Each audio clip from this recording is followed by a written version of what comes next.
Hi sir, our lesson for today and last for our semester is lesson 19, volume of solids. Ayan po.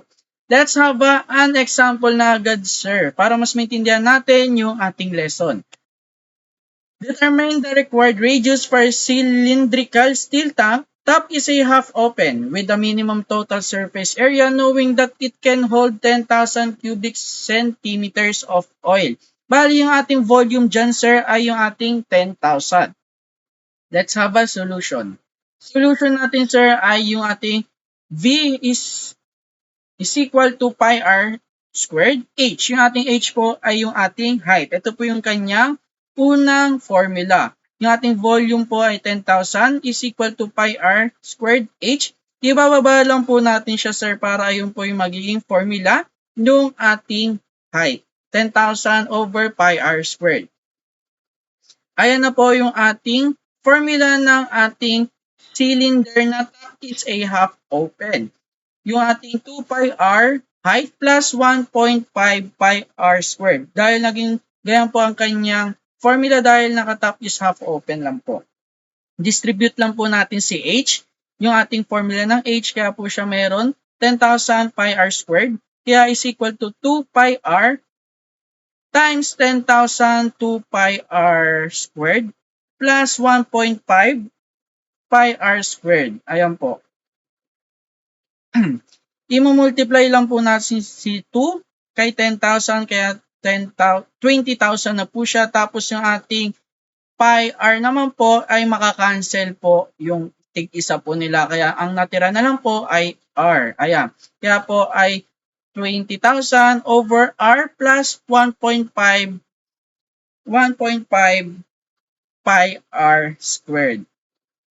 Next naman po natin gagawin dyan sir ay itataas naman po natin si r para magkaroon po siya ng negative 20,000 r raised to negative 1 plus 1.5 pi r squared.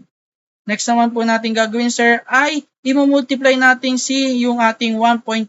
Yung ating 1.5 pi r squared. Yung squared po natin dyan, i-multiply natin sa lahat.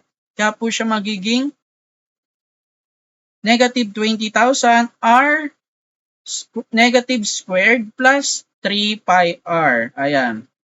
Next naman po natin gagawin sir ay yung ating gagawin na nating 0 si ating SA. DSA over dr is equal to 20,000 negative 20,000 r squared plus 3 pi r.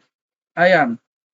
Naka-0 na po si DSA, DSR natin kaya ang mangyayari po ay i-move na natin, ilalabas na natin si negative 20,000 over R2. Kaya mawawala yung ating 0.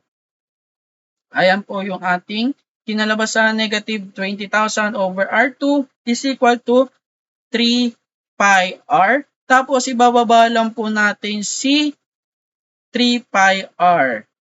Kaya ang mangyayari ay 20,000 over 3 pi is equal to R cube. At para matanggal yung ating cube sa ating r, gagawin natin natin siya, i-square root natin siya. Bale, cube root of 20,000 over 3 pi is equal to r.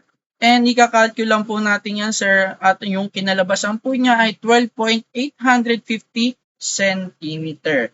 Ayan po yung ating last example for our semester at sana po sir may naintindihan po kayo sa ating lesson. Maraming salamat po sir.